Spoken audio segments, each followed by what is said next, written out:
Are we really gonna do this? For a break from your husband, I'd pay Satan for a corner of hell right now. You could always sleep in the car.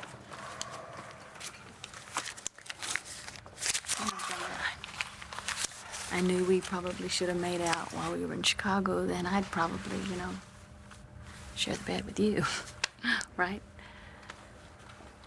Hold that thought. You got any cots? $15 extra, but I'm all out at the moment. Busy night. All right, you got your money. You can go.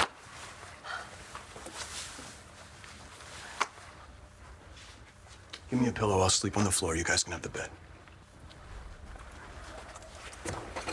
Why don't you make Blair sleep in the tub? Hey, where'd you get that sandwich? So you got yourself a room. Yeah, probably paid a little more for it than you did for yours. I mean, there was this librarian down at the bar. Bribed her. Easiest thing I did all week. Now give me the key. Well, I paid for both those things, the key and the sandwich. I'm gonna ask you again, and consider this. I support the death penalty. I tell you, you know how to make a man feel unloved. I thought you and I meant more to each other than this. I think you're fantastic. All right, I'll even give you a choice of roommates. Me or Blair. Well, now, Blair. Good choice. We leave in the morning. Don't keep me waiting.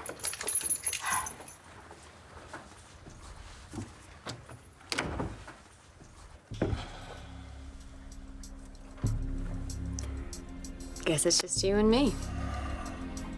I guess we could sleep in shifts. Last time I saw you, you were about 5 feet tall, and you were at the fair roping calves, and all little girls were following you around. And I saw you and Clint win that two-step competition at that very same fair, which, I will have you know, inspired me to learn how to dance. When he spun you around and I saw the look on your face, I knew I had to learn how to do that. Yeah, well, that wasn't Clint. That was actually Bo that was dancing with me, but... Oh, man. I apologize. No, that's okay. That's okay. You just show me your moves, and we'll call it even. Anytime. All right. All right. Well, we got to move on here. All right, Chuck, this is my daughter, Jessica, and her husband, Nash. I'm sorry. This is my granddaughter, Sarah. Pleased to meet you. You too. Oh, I didn't get your name. Well, it's just Sarah's friend. Jared Banks. And this is my daughter, Natalie. Miss Natalie. Now, how is it I've never seen your pretty face around here before? Well, I guess I just didn't know what I was missing. Well, I'd be happy to show you around. It's a clear night. I'm not sure which constellations are which, but I'd be happy to make some up to entertain you. Well, Chuck, I would love to be entertained by you. Your powers of observation are even more powerful than most grown-ups. Really, your mother has never asked me a single question about my relationship with Clint. That's because you always make it seem like everything's perfect. Okay, we are having some problems right now, but nothing that can't be worked out. But you seem really bummed out. We had a fight a couple of weeks ago. It still hasn't been resolved. You've been fighting ever since? Okay, fight's maybe too strong a word. We're mature adults. We don't really fight. Okay, well then what's the problem? And remember, I'm asking because I care. Right, okay. Clint feels that I'm spending so much time worrying about Langston that I'm not devoting enough time to him. And he's mad about that? He's going through a difficult time right now, what with his father dying, and he wanted me to go with him to Texas for the reading of the will. But what with your parents out of town and the situation with Langston becoming critical, well, I had to send him off alone. And he didn't understand that? It's nothing that I can't fix once he gets back. All right? Can we not talk about this anymore? Yeah, sure. Well, I'm kind of in a mood right now. Why? Because Cole was supposed to meet us here, and when I called him, he gave me this story about how his computer crashed, and I don't know, I can't get in touch with him, and it's going right to voicemail. Oh, do you feel he's being less than truthful? I don't know. I I just want him to know that I'm worried about him and I care, you know. Oh, I know.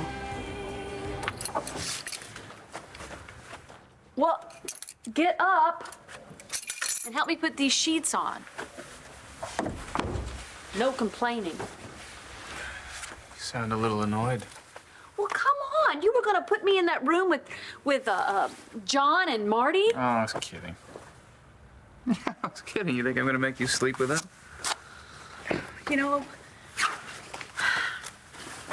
you say the only way you're going to get your son, help me, get your son is to get married. Well, I marry you. You get thrown in jail. I bail you out, and then I'm get stuck traveling with a woman that I cannot even stand to go look for a son that you had with another woman who tried to kill me. And what do? You go, oh, come on, Blair, you sleep in the tub, okay? I'm sorry. No, you're not. No, I am. I'm not thinking straight. I've been on the road with John McBain, who, as you can tell, is not the most pleasant of traveling companions.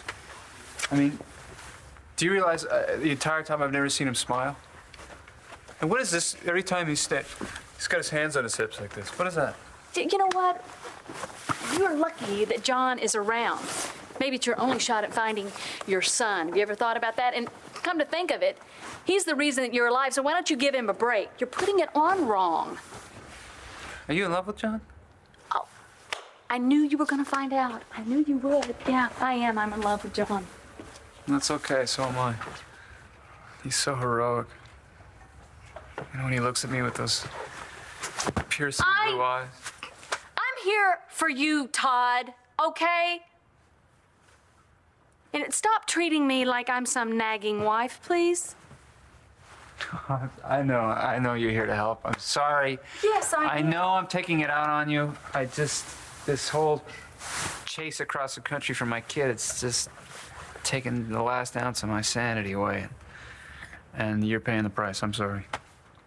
Todd, you were going to find your son. You will.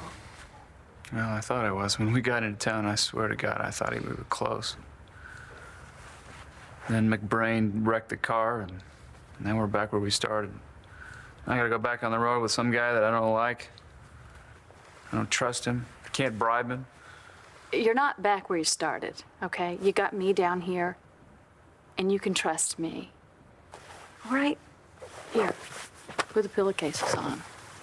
Get the blanket. Who's taking care of the kids, by the way? Dorian? Great. I think she can handle taking care of the kids for a couple of days. She's probably making Jack sip his juice with one pinky in the air, you know? Teaching Starr how to drive a man crazy. 10 easy lessons. She is not that bad. Stop. She is that bad. I'll tell you why. I've got 10 text messages from Jack since I left. 10. I miss you, Dad. When are you coming home, Dad? I don't know how. Why can't we get a maid to do this? I can't do it. I'll do it. You know, I just feel terrible because here I am looking for some kid that I don't know, so I can bring Starr and Jack a brother they don't know. And meanwhile, I'm missing their lives. I mean, the two kids that I can be a father to, I'm leaving behind. What are you thinking, Todd? I don't know, I'm thinking maybe I should just let this stuff go. Maybe I should go home and be a father to the kids I already have.